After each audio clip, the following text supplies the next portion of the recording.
So welcome back to the session of History PYQ of 2020 for UPSC Prelims Civil Services Examination. 2020 UPSC prelims में history section से about 19 to 20 questions पूछे गए थे। इन्हीं questions का इस सेशन के अंदर डिटेल एनालिसिस करेंगे। Question number 1, with reference to the history of India consider the following statement. 3 statement given है, कौन सा स्टेटमेंट करेक्ट है फाइंड करना है। Statement 1, according to Arthashastra a person could be a slave as a result of judicial punishment. Arthashastra के according किसी person को judicial punishment के थ्रू भी स्लेव बनाया जा सकता था। This is correct. Statement 2, if a female slave bore her master a son she was legally free.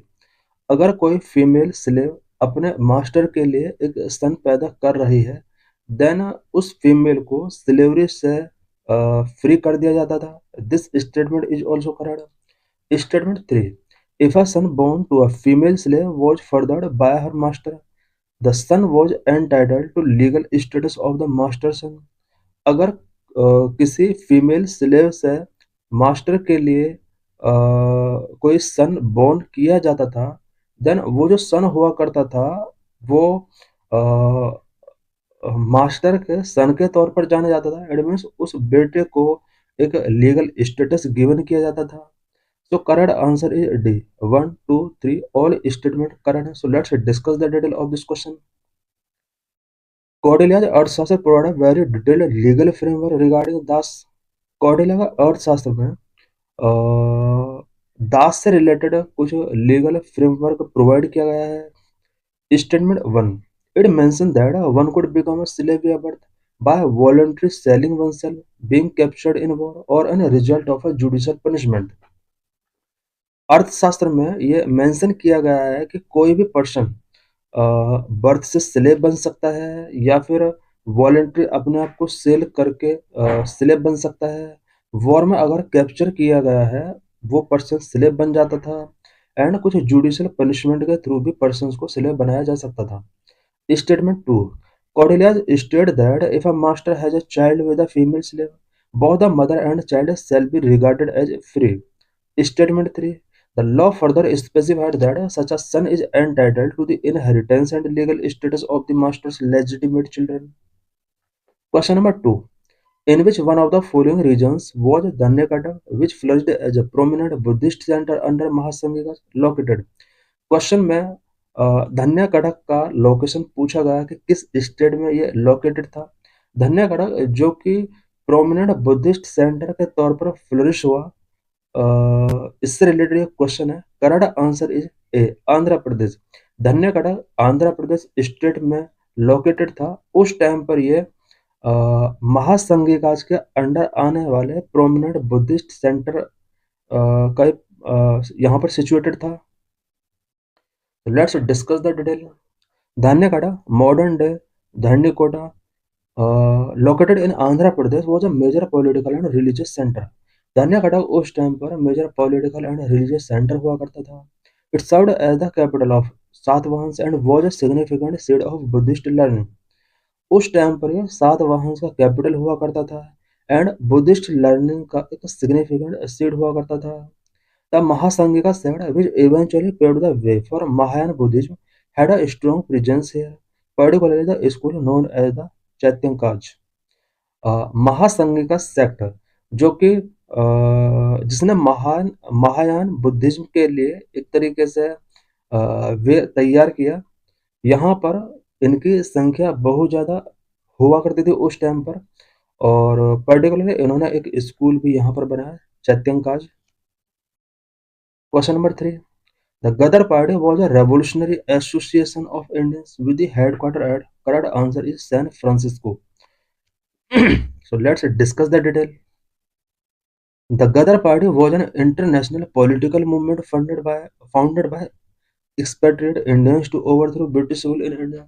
India में ब्रिटिश रूल को ओवरथ्रो करने के लिए इंटरनेशनल पॉलिटिकल मूवमेंट एक लॉन्च किया गया सैन फ्रांसिस्को, और ये जो मूवमेंट था ये मेनली गदर पार्टी के द्वारा स्टार्ट किया गया था। It was established in 1913 by Lala Hardayal, Sohan Singh Bhakna and others.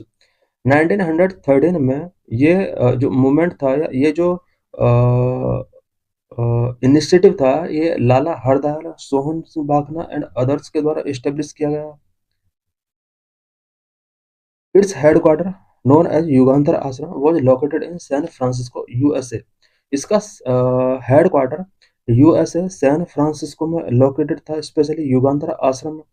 They publish a weekly journal called the Gadar is spread of revolutionary ideas.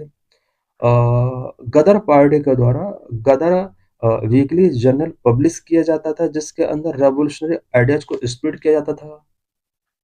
Question number 4, with reference to the history of India consider the following pairs. Pairs given है, कौन सा pair correct है find करना है। Left side में inventory term given है and right side में description given है। बी नमाज, those who did not follow the sharia. बी नमाज वो पीपल हुआ करते थे जो सरिया को फॉलो नहीं किया करते थे। बा नमाज, दो जो फॉलोड द सरिया, पीपल जो सरिया को फॉलो करते थे, known as ba namaz। So correct answer is C. Both 1 and 2 statement correct. So let's discuss the detail. In the context of Sufism and Islamic tradition in India, ba Sharia, ba Sara or ba Namaz refer to those Sufi orders or individuals who strictly followed the Islamic law and formal rituals like namaz। बा सारा और बा नमाज अ, अ, उन people के लिए use किया जाता था, स्पेशली उन सूफी ऑर्डर्स या इंडिविजुअल्स के लिए जो इस्लामिक लॉ को स्ट्रिक्टली फॉलो किया करते थे एंड फॉर्मल रिचुअल्स लाइक नमाज को फॉलो किया करते थे। बी सहारा रेफर टू वॉन्डरिंग एसेटिक्स और dervishes who did not follow the formal rituals of the Sharia and lived a more unconventional mystic life। बी सारा ये वो लोग होते थे जो सरिया इस्लामिक लॉ को फॉलो नहीं किया करते थे। Question number 5, with reference to the period of Gupta dynasty in ancient India, the town Ghantasala, Kadura and Chaul were well known as. Correct answer is A port handling foreign trade.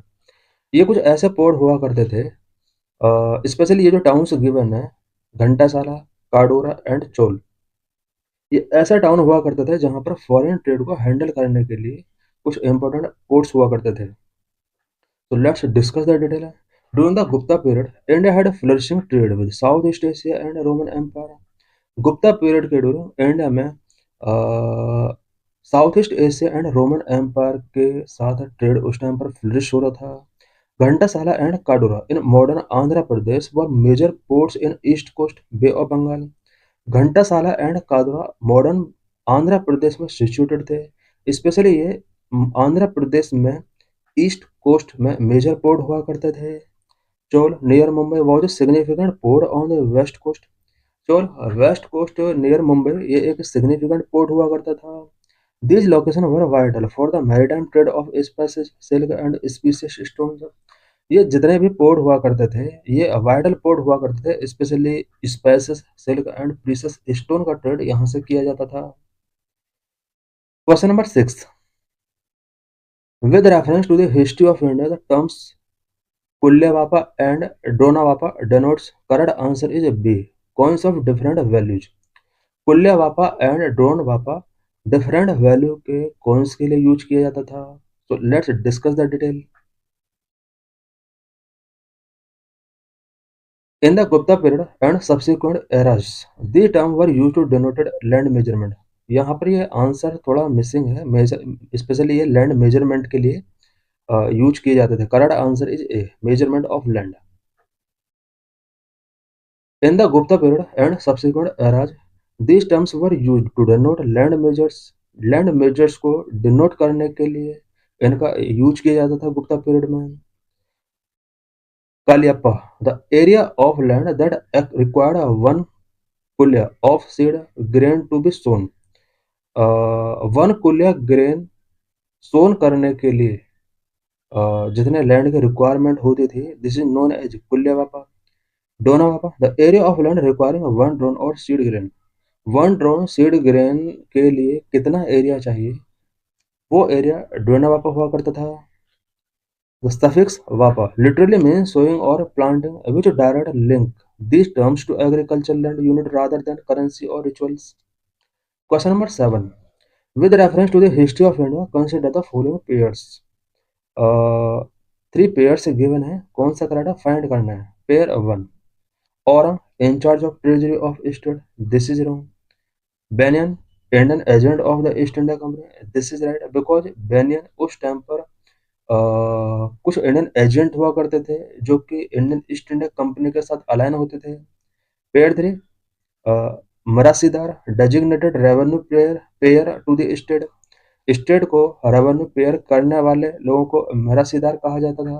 So correct answer is B, 2 and 3 statement correct है। So let's discuss the detail. Aurang, an orang was actually a Persian term for a warehouse, a place where goods were collected before being sold or shipped. Orang specially एक Persian term है और एक ware house हुआ करता था जहाँ पर trade का सोल्ड एंड बाय से पहले जहाँ पर गुड्स को कलेक्ट करके रखा जाता था। अ, इस वेयर हाउस को औरंग कहा जाता था। The in-charge of a treasury was usually called the treasurer और खजानदार। ट्रेजरी का जो इंचार्ज हुआ करता था यूजुअली उसको ट्रेजरर और खजानदार कहा जाता था। Banyan, they were influential Indian middlemen or agents who acted as broker for European merchants and English East India Company. Banyan specially Indian middleman और एजेंट हुआ करते थे जो कि यूरोपियन मर्चेंट और इंग्लिश इंडिया कंपनी के लिए ब्रोकर्स के तौर पर वर्क किया करते थे। Mirasidar, under the ryotwari system and in southern India, Mirasidar was a hereditary holder of land and the person responsible for paying land revenue directly to the government. Question number 8. The the Vittal Vidvansak, the first monthly journal to have the untouchable people as its target audience, was published by, correct answer is Gopal Baba Walangkar. Vital Vidhwansak एक untouchable people से related ये एक first monthly journal था और इसके जो targeted audience थे वो अनटचेबल पीपल थे। किसके द्वारा पब्लिश किया जाता था? Gopal Baba Walangkar. Gopal Baba Walangkar also known as Gopal Krishna was a pioneer of Dalit movement in Maharashtra. Maharashtra में इन्होंने दलित मूवमेंट को पायनियर किया। He started the monthly journal Vital Vidvansak, Destroy of Brahminical or Ritualistic Pollution in Ritualistic Pollution in 1888. He was one of the first to challenge the caste system and highlight the plight of untouchables long before the movement of Phule or Ambedkar gained national momentum. Question number 9. Who among the following rulers advised his subject through this inscription? कौन सा ruler था जिसने inscription के through अपने subject को advice किया? Subject क्या था? Whoever praises his religious sect or blames other sect but of excessive devotion to his own sect with the view of glorifying his own sect, he rather injures his own sect very severely. Correct answer is A. Ashoka. Ashoka ने अपने inscriptions के through अपने जो भी subjects थे उन्हें यहाँ पर स्प्रेड किया। The famous quote is part of major rock edict 12। Ashoka's Dham emphasized religious tolerance and mutual respect between different sects. He argued that by disparaging someone else's faith, a person actually harmed the prestige of their own religion. This highlights Ashoka's policy of Dham Vijay, victory through Dham over military conquest. Question number 10. With reference to the period of colonial rule in India, home charges formed an important part of the drain of wealth from India. Which of the following fund constitute a home charge? Home charge के अंदर कौन कौन से fund constitute हुआ करते थे? Colonial rule जिस time पर था इंडिया में, होम चार्ज एक drain of wealth from India का एक इम्पोर्टेंट पार्ट बन गया था। बट इसके अंदर किस टाइप के फंड्स इंक्लूड किए जाते थे? Funds used to support the India office in London. London में जो भी इंडिया ऑफिस था उसको सपोर्ट करने के लिए फंड का यूज किया जाता था। फंड्स यूज टू पे salaries and pension of British personal engage in India. India में जो भी ब्रिटिश पर्सनल एंगेज थे, उनके लिए सैलरी एंड पेंशन्स प्रोवाइड इसी के थ्रू किया जाता था। Funds use for weighing Wars outside India by British. Correct answer is D, 1 2 3। Let's discuss the detail. The drain of wealth theory, popularized by Dadabhai Nauroji, included home charges expense incurred in England by the Secretary of State on behalf of India. These included the maintenance of India Office in London, interest on public debt raised in England, salaries and pensions of civil and military officers, cost of war fought by British using Indian resources to expand their empire outside Indian borders. Question number 11. In the context of Indian history, the Rakmabai case of 1884 revolved around women's right to gain education, age of consent, restitution of conjugal rights. Select the correct answer using the code given below. Correct answer is B, 2 and 3. Rakhmabai case 1884 ये age of consent and restitution of conjugal rights से related है. So let's discuss the detail of this question. Rakmabai was married off as a child and later refused to live with her husband दादाजी बेगाजी. रकमाबाई का early as में marriage हो गया था. बाद में वो अपने हस्बैंड के साथ लिविंग करने से रिफ्यूज कर देती हैं. इनके हस्बैंड दादाजी बेगाजी थे. Restitution of conjugal rights. Her husband file a case to force her to live with him. इनके हस्बैंड ने इनके अगेंस्ट केस फाइल किया ताकि वो इनके साथ लिव कर सके. The case highlighted the lack of legal protection for women in such marriages. इस तरह के मैरिजेज में वुमेन के पास उस टाइम पर लीगल प्रोटेक्शन नहीं होता था. और ये जो केस था ये हाईलाइट हुआ. Age of consent. The publicity of this case led to age of consent at 1891, which raised the age of consent from 10 to 12 years. इस केस का पब्लिसिटी की वजह से एज ऑफ कंसेंट एक्ट 1891 लाया गया और एज ऑफ कंसेंट को 10 year से 12 ईयर तक रीच किया गया. While Rukmabai herself later became a doctor, the legal case itself was strictly about the marriage and the rights of husband versus the consent of wife. Question number 12. With reference to the scholars' literatures of ancient India, consider the following statement. Statement 1. Panini is associated with Pushyamitra. This is wrong. Statement 2. Amar Singha is associated with Harshvardhan. This is right because अमर सिम्हा ये हर्षवर्धन के साथ associated है. Kalidas is associated with Chandragupta second. This is also right because Chandragupta second जो था वो कालिदास के दरबार में ही एक स्कॉलर था. So correct answer is B. 2 and 3 statement correct है. वहाँ statement 1 is incorrect. Panini the great Sanskrit grammarian Ashtadhyayi lived much earlier, whereas Pushyamitra Shunga ruled in 2nd century BC. Panini जो कि ग्रेट संस्कृत ग्रामरियन थे, इन्होंने अष्टाध्यायी लिखा है और around 4th and 5th century BCE में ये लिविंग करते थे. जबकि पुष्यमित्र शुंग जो था उसने 2nd सेंचुरी BCE में रूल किया है. Patanjali is actually the scholar associated with Pushyamitra Shunga. Pushyamitra Shunga के साथ जो स्कॉलर एसोसिएटेड है वो पतंजलि है. वह स्टेटमेंट 2 इज इनकरेक्ट. यहाँ पर ये स्टेटमेंट 2 भी इनकरेक्ट है. सो इसका ओनली 3 स्टेटमेंट करेक्ट है. Amar Simha author of Amarakosha was one of the 9 gems Navaratna in the court of Chandragupta second, not Harshavardhana. Amar Singh जो था वो चंद्रगुप्ता के कोर्ट में जो 9 जेम्स और नवरत्नाज हुआ करते थे उनमें से एक था. वह statement 3 is correct. Kalidasa the renowned poet and dramatist was also one of the Navaratnas in the court of Chandragupta second. Kalidasa भी चंद्रगुप्त सेकंड के नवरत्नाज में से एक था. इट मीन्स अमर सिंह और कालिदास दोनों ही चंद्रगुप्त सेकंड के कोर्ट में नवरत्नाज में से थे. Question number 13. Which of the following statement correctly explain the impact of industrial revolution on India during the first half of the 19th century? 19th century के फर्स्ट हाफ में industrial revolution का India के ऊपर क्या impact पड़ा? Correct answer is A, Indian handicraft were ruined.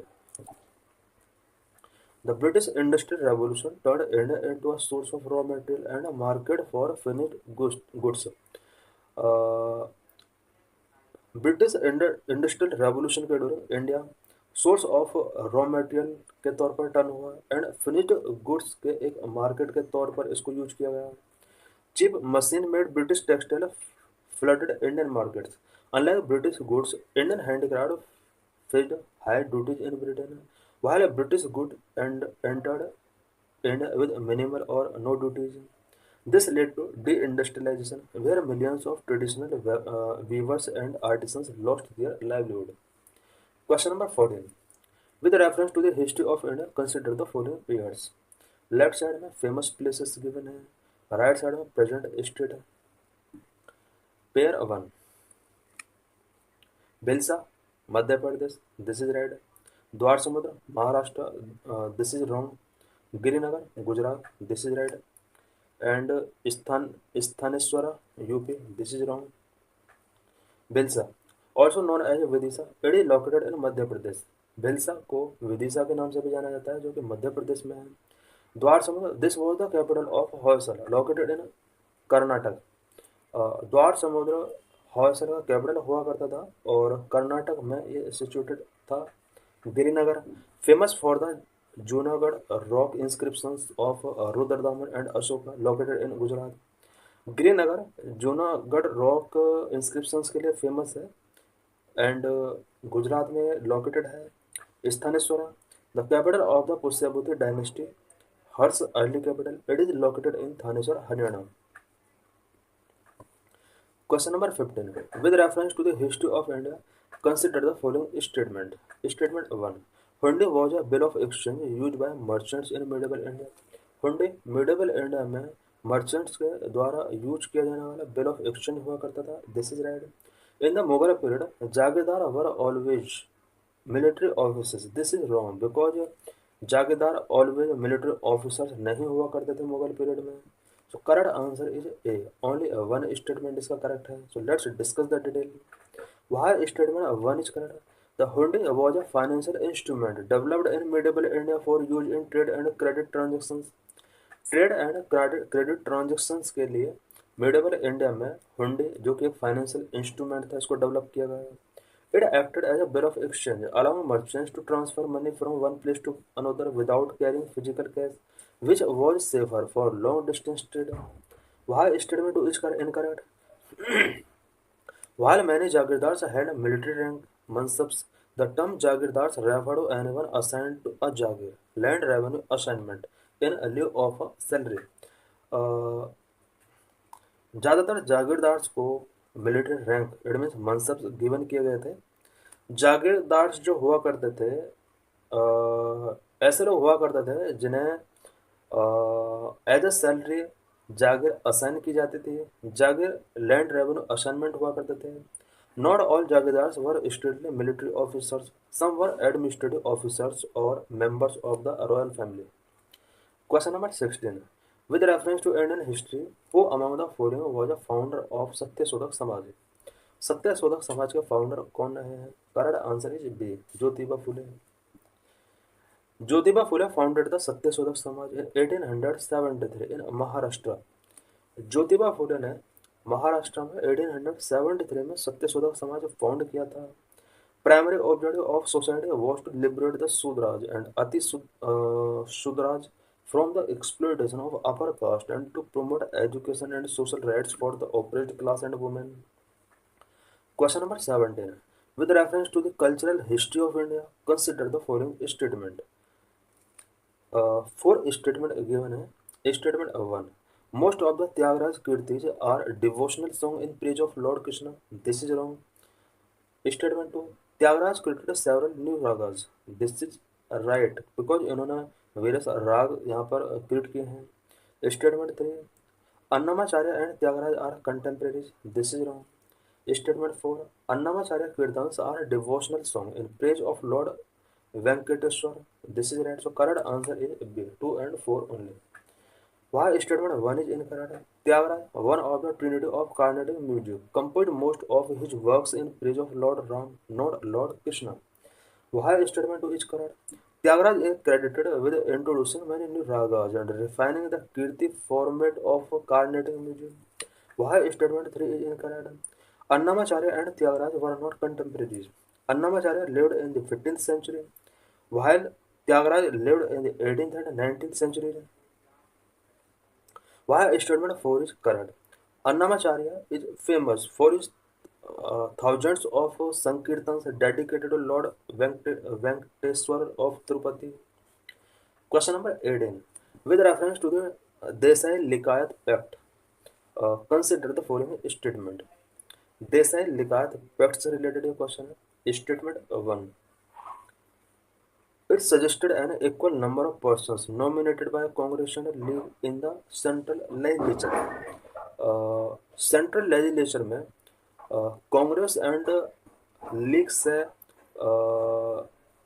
Persons का जो nomination किया जाएगा वो इक्वल नंबर में होना चाहिए, ऐसा इसने सजेस्ट किया. It provide for 20% reserve seat for minorities. Desai Liaquat pact के अंदर माइनॉरिटीज के लिए यहाँ पर 20% रिजर्व सीट का प्रोविजन किया गया. So correct answer is C, both 1 and 2. In 1945, Bhulabhai Desai and Liaquat Ali Khan came to an agreement to break the constitutional deadlock. Constitutional deadlock को ब्रेक करने के लिए 1945 में भूलाभाई देसाई कांग्रेस की तरफ से, लियाकत अली खान मुस्लिम लीग की तरफ से, इनके बिटवीन एक एग्रीमेंट होता है सो दैट कॉन्स्टिट्यूशनल डेडलॉक को ब्रेक किया जा सके. Equal representation. The pact proposed that the interim government at center would have an equal number of representatives from the Congress and the Muslim League. Congress and Muslim league से जो new government बनने वाली है centre में equal number of representative होंगे, ऐसा इस pact के अंदर प्रोविजन किया गया है. Minority reservations. It also included a provision for 20% reserve seat for other minority like Sikh and Dalits. All the pact was never formally endorsed by either party leadership. It remains a significant event in the lead up to independence. Question number 19. With reference to the religious history of India, consider the following statement. Statement 1. Sthaviravadins belong to Mahayana Buddhism. This is wrong. Statement 3. Lokotarvadan sect was an offshoot of the Mahasangika sect of Buddhism. This is right. Statement 3. The deification of Buddha by Mahasangikas fostered the Mahayana Buddhism. This is right. So correct answer is B. Only 2 and 3 statement correct है. Why statement 1 is incorrect? Sthavadins belong to Hinian or Southern Buddhism, not Mahayana. स्थवादीन जो है वो Hinayana Buddhism से belong करते हैं. They followed the Orthodox teaching of elders. Elders के जो Orthodox teachings हैं उसको ये फॉलो करते हैं. Statement 2. The Lokottaravadins were indeed one of the many schools that branched out from the Mahasanghika. वहाँ statement 3 is correct. The Mahasanghika were the first to treat the Buddha as supermundans, Lokotar, or divine being. This deification and the emphasis on the Bodhisattva ideal directly lead to the development of Mahayana Buddhism. So thanks for watching this video.